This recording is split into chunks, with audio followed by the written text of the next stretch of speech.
disuruh meres. Kan bisa gitu kan, habis itu kerja lu banyak jadi bisa 10M. Dari gue disuruh meres Reja. Anjir, berarti ini Ada semua cek.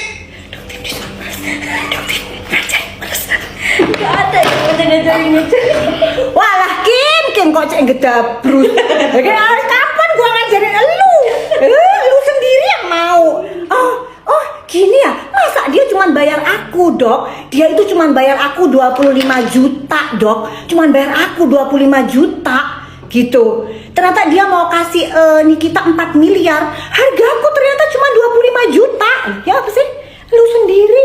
Yang ini lu sendiri yang mau merge. Jadi kenapa Doktif yang ngajarin? Ini orang gila lu mah. Emang sakit itu padaan ya. Heran Doktif itu.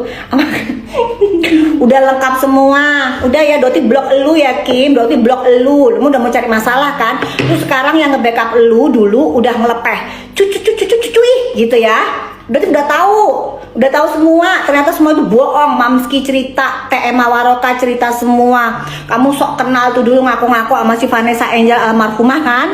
Ternyata zong gitu. Ya kan tuh, tanya tuh sama Mamski. Doktif udah tahu semua ceritanya. Ternyata kamu tuh emang suka nemplok sana nemplok sini. Suka numpang pansos yang mana yang bisa ngasilin duit kan gitu kan?